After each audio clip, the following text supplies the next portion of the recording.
रामचरितमानस पर आजकल काफी बवाल मचा हुआ है चौपाइयों पर। और एक चौपाई पर तो बिहार के शिक्षा मंत्री को जवाब मैंने दिया था और शायद उनको समझ में आ गई होगा उसका अर्थ, और ना भी आए तो फिर वो आप समझा नहीं सकते क्योंकि कुछ लोग समझना नहीं चाहते। लेकिन दूसरा चौपाई जो है कि ढोल गवार शूद्र पशुनारी सकल ताड़ना के अधिकारी, इस पर बहुत लंबे समय से बवाल मचा हुआ है।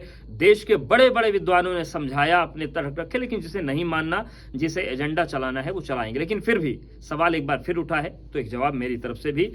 सबसे पहले इस चौपाई को समझने के लिए अलंकार पढ़ने पड़ेंगे, कुछ आपको व्याकरण समझना पड़ेगा, शब्दों के अर्थ समझने पड़ेंगे, तभी समझ पाएंगे। अब मौज मारनी अगर केवल विवाद में तो अलग स्थिति बनती है। एक लाइन है, सुवर्ण को खोजत फिरे कवि व्यभिचारी चोर। तो यहां पर सुवर्ण का मतलब एक शब्द है ताड़ना की तरह, लेकिन तीन अर्थों में प्रयोग होगा। पहला है सुवर्ण को खोजत फिरे कवि, यानी कवि जब सुवर्ण ढूंढता है तो मतलब सुंदर वर्ण ढूंढ रहा है, वो अक्षर ढूंढ रहा है अच्छा लिखने के लिए। व्यभिचारी कि अगर सुवर्ण की बात करेंगे तो उसका मतलब वो सुंदर शरीर ढूंढ रहा है, सुवर्ण।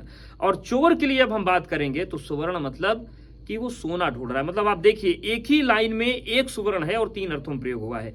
ऐसे ही सकल ताड़ना के अधिकारी की जब बात होती है तो यहां पर एक शब्द के ये अलग अलग मायने आते हैं।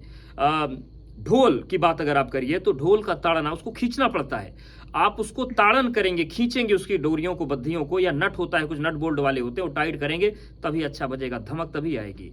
गंवार जो गांव का व्यक्ति या जो मूर्ख है उसको आपको ज्यादा समझाना पड़ेगा। ताड़ना मतलब देखना भी होता है, तो देखना भी पड़ेगा, और ताड़न मतलब शिक्षा भी होती है, तो आपको उस पर नजर भी रखनी पड़ेगी और शिक्षा भी देनी होगी। तो ये ताड़ना हुई, मारना पीटना नहीं हुआ। शूद्र की बात है तो शूद्र की बात जहां आती है इसका अर्थ सेवक से है, और यहां पर वर्ण की बात आती है। जो वर्णों में ये भी तमाम लोग पूछ रहे हैं कि शूद्र ही क्यों लिखा, तो उसका जवाब दे दूं।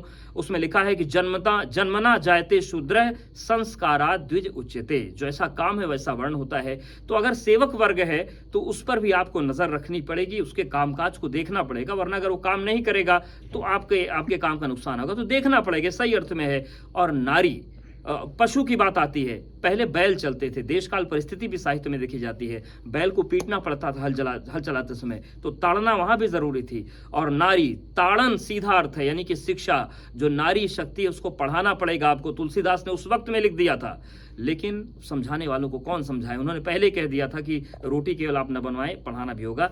तो ये पूरा अर्थ है और इसको दिमाग से पढ़कर समझना पड़ेगा।